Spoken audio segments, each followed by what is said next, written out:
Okay, Facebook pages and apps. Who here has used apps before on Facebook? Like even as simple as contact forms all the way up to like a sweepstakes kind of contest. Yeah? Cool. Even your photo album on Facebook is technically an app. It's just an app that comes preloaded on every Facebook profile.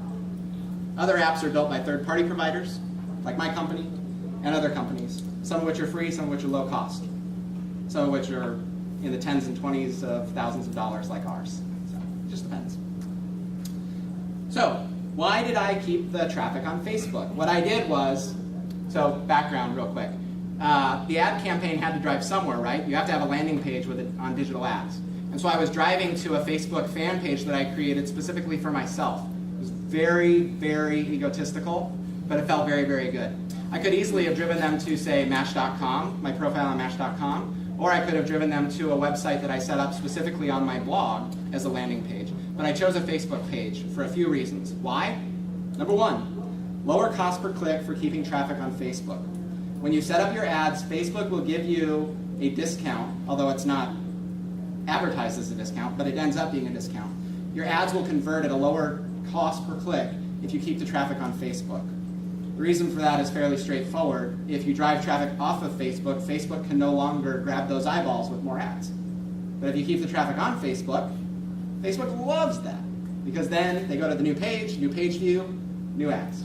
That's why Farmville spends so much on Facebook ads and gets such a cheap rate. Because the more time you spend in Farmville, the more ads you get served by Facebook. Are you Farmville fans? Good. Okay. Number two, the ads are more social. This top line kind of explains that. And the image isn't a great example of it. But if I'm running ads that are directed at a Facebook page, the little line underneath here that says like this page, and then it says Matt Simpson likes this, it'll show me which of my friends like the brand that's being advertised. So for example, if I like PRSA and PRSA runs ads for itself, then any of my friends that see that ad will see that I like the PRSA. And the numbers pan out that extremely increases the effectiveness of your ads. So for a couple of reasons. One, oh, my friend likes this, I probably like it too. It's not spam, it might be legit. But number two, if I like PRSA, there's a good chance that within my social graph, there's a lot of other PR people. You know, people I went to school with, business colleagues, clients, things like that. I like ASU sports. A lot of my friends also like ASU sports, but maybe they haven't liked the page yet. And then the third point is higher user comfort. One, if you drive to a Facebook page versus a third-party landing page, there's more comfort on the landing page because there's that nice Facebook header and Facebook URL at the top of the screen. So I know that Facebook is somehow associated with this, and so a consumer feels more comfortable. And then number two, the ad doesn't have a third-party URL. No matter how much I want to meet women who like Star Wars, I am not clicking on something that sends me to starwarsflirt.com-special.org. I am not going to that URL again. Cool. Okay, so pages. Conversion funnel. Anything online that you do has to have a conversion funnel. I'm sure that applies in traditional marketing too, but I wouldn't know. I came along too late. I'm an online guy. Everything I build has a funnel associated with it, and that funnels to a conversion. So, in the case of Facebook, for the last 5 years, it seemed that the only thing that matters, the only conversion, is a like. People just want more likes. How do I get more likes? In this case particular, but also for your businesses, it's not about the most likes. It's about the perfect likes, or for me in this case, the one perfect like. So just like on your website, what you want to do is you want to define your conversion, and then you want to build your funnel to support that. And we'll go into some different conversion options that you have. But in this case, for example, I'm looking for someone to contact me or provide some way for me to contact her. So how do I get there from ad to conversion, or from ad to a romantic Eastern European kiss? Who soft clinks? Okay, so the welcome tab. So what is it that you're showing your fans or your consumer when they're dropping onto your page? On your website, you're going to create a custom landing page, hopefully. You're not going to drive them straight to your homepage. Your homepage is going to have good information on it, but it's also going to be very broad.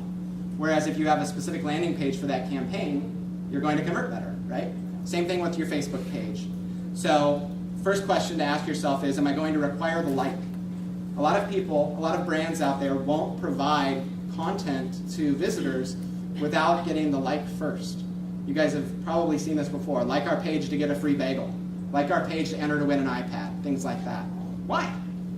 Why not just let them get the bagel? Drive them to the store. It's my take. But for some purposes, I guess like gating is of value. Nabbit? Lost my page again. It looks fine up here. Oh, okay, here we go. And then offer something of value. Don't just drop them onto your wall. You know, give them something of value. Even if it's not monetary, you have things in your business that are of value, and a lot of times that's thought leadership. Especially for a governmental agency, I think. There's all I get those newsletters from the city of Tempe in my water bill. Those things have so much information in them, and I love them. But there's no value in them that's monetary. It's just that there's a fireworks display coming up on July 5th. I hate that I have to read that, though, because I'm not a print person. That's one of the few pieces of print mail that I actually read, because I know that I get that. If I could get it through Facebook, I'd prefer it, or an email. So anyway, so tell your visitor what they should do when they land on your page, and why they should do it. And in this case, I used a very wordy landing page, but I think that I'm valuable, and I think that I'm very interesting, and I deserve a lot of words. And so I pointed out here, why are they there? You know, I explained how they were targeted to some degree, but then more importantly, I explained who I was and what it was I was looking for them to do.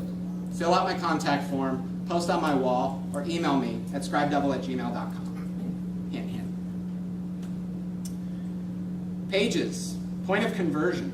Okay, so first step in the funnel, ad. Second step in the funnel, landing page. Third step in the funnel, point of conversion. What is it that I want my user to do? For a lot of brands, it is just the like. It's very 2010, but that's the way it is. Other conversions, print my coupon, download my white paper, request a quote, enter my sweepstakes, or visit my store. I think there's good reasons to have foot traffic to your store. For me, it was just a contact form. For any of those conversion points, I can use free applications that are available online that don't cost a dime and don't require any custom coding. Because those are the two things that stand in the way of most small businesses doing Facebook right. They don't know how to code, or they don't have the budget to put together a contact form. A huge resource for small business Facebook users is Mari Smith. It's marismith.com. She has a list on her Facebook page. It's called Mari Smith's Big List of Apps. And the big list of apps it's just a big list of apps. And I don't even know how many of them there are, but they're great. And that's where I went, because if I need an app built, I go to my developers because I'm dealing with clients that pay a lot of money. But in this case, I couldn't ask my developers because I didn't have any money. And so I went to Mari Smith's Big List of Apps and found a contact form app. Since I did this, I found free contact form apps that are much more brandable and look a lot better. But this one was ghetto enough to get the job done on a Saturday night when I should have been out actually meeting people. So yeah, any questions about Facebook pages and building the funnel? Great.